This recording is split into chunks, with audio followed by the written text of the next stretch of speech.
What is good, everybody? It is me, Eric, and I make ASMR. How are you guys doing? I hope each and every single one of you is doing blessed on this fine day. Today's video is we are going to be talking about deep, dark facts about human emotions. And personally, I kind of like doing these facts videos, so if you guys want a video on a specific topic, let me know, and I will deliver. The first one I'm going to start off here. Firstly, drink of the day. This is the drink of the day. This is lemonade and vodka. Or lemonade, apparently. Taste it, see if it's good.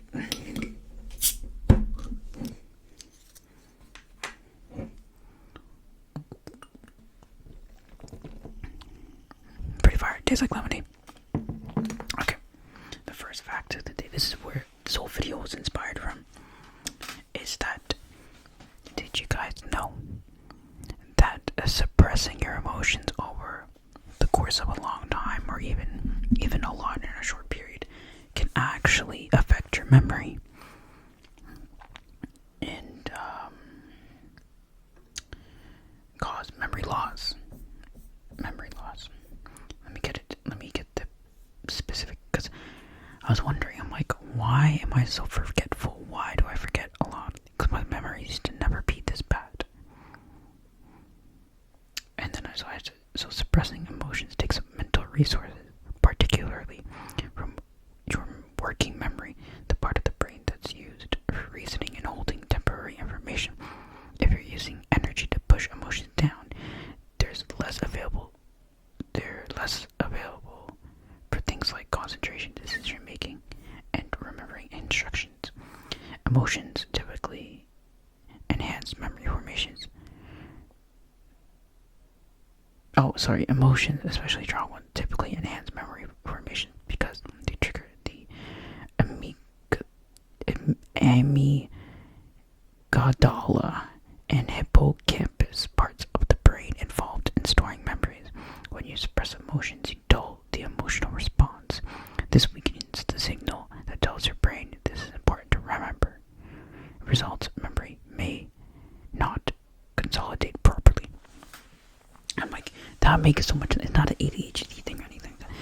Because ADHD, I don't know the specifics. I don't want to talk on that, but this makes sense. Increased stress equals cognitive decline. But I'm not stressed, so not that. Anyways, back to our little video here. So I got 50 facts about deep, dark human emotions. So the first one is the amygdala. Your brain's emotional core can trigger fear before you even are consciously aware of danger. Emotions are faster than thoughts. Your body reacts emotionally before your brain can rationalize. The brain circuits for physical pain. The same brain circuits for physical pain light up during emotional pain, like heartbreak or rejection. Chronic emotional stress can shrink your hippocampus, the area responsible for memory and learning. We're just talking about that. Oxytocin, the love hormone, also increase jealousy and possessiveness in romantic relationships. Emotional trauma can alter your DNA expression, potentially passing emotional scars to future generations. Interesting.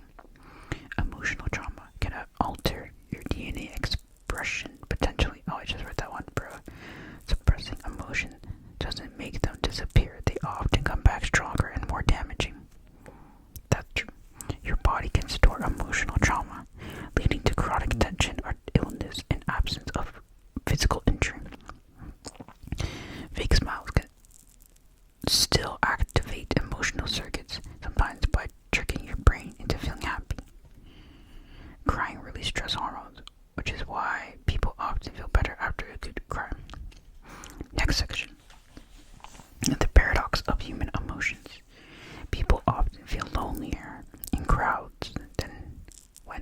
actually alone. That's a good one. Nostalgia is a blend of happiness and sadness. It's the emotional equivalent of bittersweetness. Anxiety and excitement produce almost identical psychological responses. Context changes everything. Many people are addicted not to love, but the emotional chaos it brings, like drama, intensity, or validation. Oh, I can actually see that. I can definitely see that towards a specific. Anyways, emotional numbness isn't the absence of emotion. It's the mind defense against the overwhelming emotional pain. We tend to remember negative experiences more vividly and for longer periods than positive ones. Yeah, I know. I can also agree with that one. People pleasing and often rooted in childhood trauma and fear of abandonment, not kindness. I can see that. Sometimes people start arguing unconsciously because fighting feels safer than emotional intimacy. Hatred and obsession often stem from unmet needs, not actual dislike. Yeah, a lot of people say that, right? Emotional detachment is a coping mechanism, not a personality trait. Sorry. Dark corners of emotional experience. People can become addicted to sadness because it makes them feel deeply connected to themselves. I see that actually. Some people sabotage happiness because peace feels unfamiliar or unsafe after a traumatic past. Love and hate are neurologically very close. Both can activate the same parts of the brain. Resentment is like drinking poison and hoping someone else suffers. It harms the one who holds it. Some of the most emotionally intelligent people are also the most emotionally damaged, using insight to survive.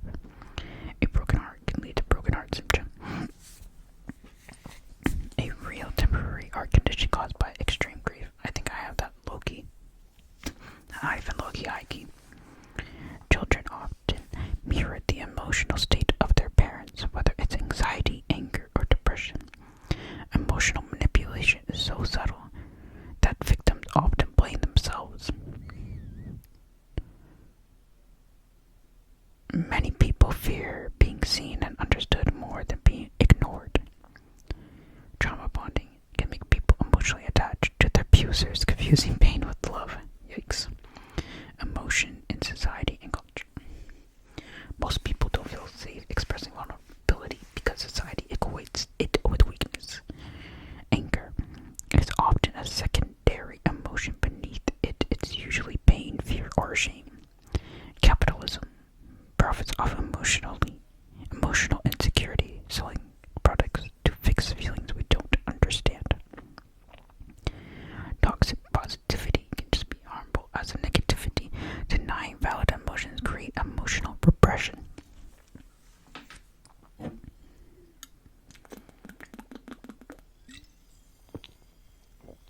Men are more likely to express emotional pain through anger and withdrawal due to gender conditioning.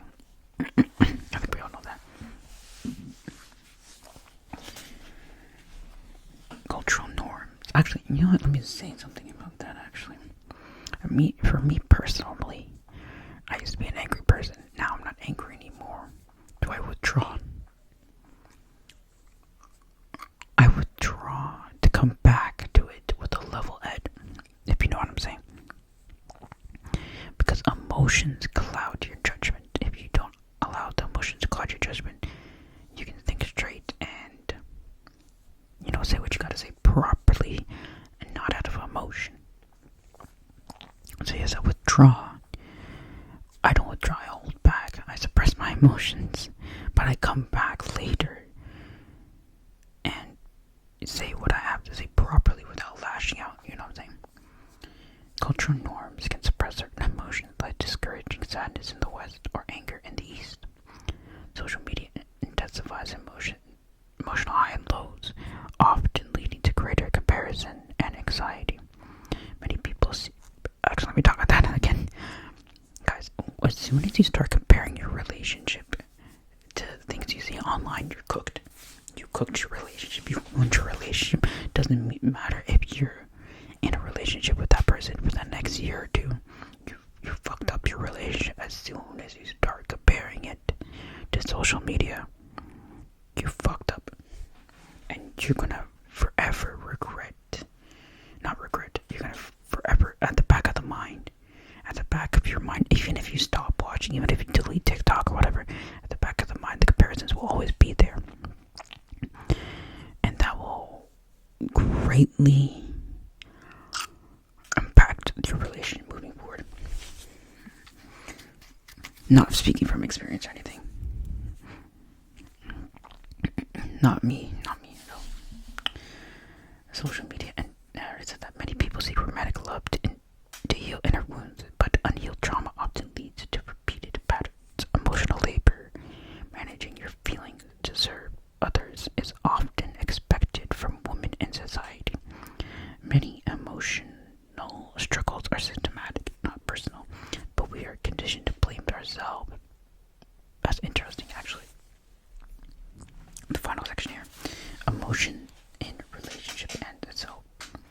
We often unconsciously seek partners who recreate childhood emotional environment, even if they were unhealthy. The fear of abandonment can cause people to push the other away before they get too close. People sometimes become caretakers in relationship as a way to earn love through usefulness. Yeah, I think I saw before that, not gonna lie. Me personally, I don't know about you guys, but I like taking care of my partner. Like, truthfully, like, alright, let me massage you, let me get you food. You want a sweet treat type shit. Let me rub your back. Okay, make sure you're stretching, make sure you're working out, drink your water, making sure they get home safe. Bring them home, that's what I like to do. So actually you see that emotional cheating can feel more painful than physical cheating because it threatens emotional safety. Silent treatment is a form of emotional abuse. It triggers feelings of invisibility and shame. Apologizing doesn't require guilt. It requires empathy for how someone feels, even if you didn't mean harm. Many people never experience emotionally safe spaces, so they don't know how to regulate their feelings.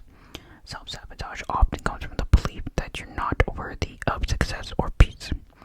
Emotions are not facts, but they are real signals that deserve acknowledgement. True emotional maturity means you're able to sit with uncomfortable emotions without acting on them, which is, like I said, pull away, think about everything, come back with a level head. Let me see something. Okay, I want to type in, like, I want 10 even darker facts about emotions. Something heart wrenching. Let's see if ChatGPT can give me something. Oh my god, give me like lame stuff, man. Okay, let's see what we got here. Okay. Number 1, you can miss someone who hurt you deeply. The heart doesn't always understand self-preservation. Sometimes we ache for the very people who broke us, simply because they once made us feel seen. Okay, that was pretty deep. Loneliness can kill you. Social isolation increases the risk of premature death as much as smoking 15 cigarettes per day. The lack of emotional connection literally breaks the body down. A child would rather believe they are unlovable than accept that their caregiver cannot love. To survive, children internalize blame. That belief that often becomes a lifelong emotional wound carried into adulthood. Number 4, some people spend their whole lives waiting to be loved the way they need as children, and they never are. may search in partners, friends, and even strangers, but sometimes that moment never comes. Number 5, you can be surrounded by people and still feel, oh, we already did this one, because real connection isn't about presence, it's about being understood, and being misunderstood repeatedly is a quiet kind of hell.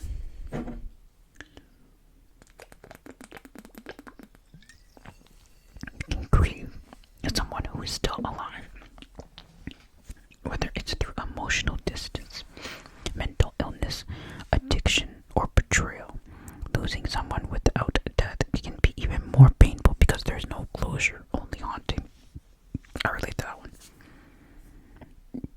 Sometimes we never truly heal. We just learn to live around the hole. The idea of moving on is often a myth. Some emotions don't fade. They just soften their grip. Number 8, there are people walking around who have never once felt emotionally safe. No safe touch, no validation, no I see you, just survival. The absence shapes everything from how they love to how they speak to themselves. Number 9, you can be trauma bonded to a version of yourself that doesn't exist anymore. Some people mourn the person they had to be to survive, even if that version of themselves was forged in pain. Number 10, not everyone gets a chance to say goodbye, to forgive, or to be forgiven. Some emotional wounds will remain open because life ends or people leave before the healing can begin. Even deeper. Let's see what we got. Even deeper. Some people die and never felt love. A parent can love you and still emotionally destroy you. You can feel homesick for a version of yourself that never existed. Sometimes the most loyal people are the ones who were abandoned the most. You can become a master at making others feel better just because no one ever did that for you. Some trauma for survivors grieve a childhood they don't even remember. It's possible to be strongest in the room and still feel completely unloved. You can spend your entire life proving your worth to people who never capable of seeing it. There are people who never once been asked, how are you really? And meant it. The deepest pain is not being alone, it's being surrounded by people and still feel like you're not mattered. That's not deep, okay? One last deepest, like the Mariana Trench deep fact about human emotions.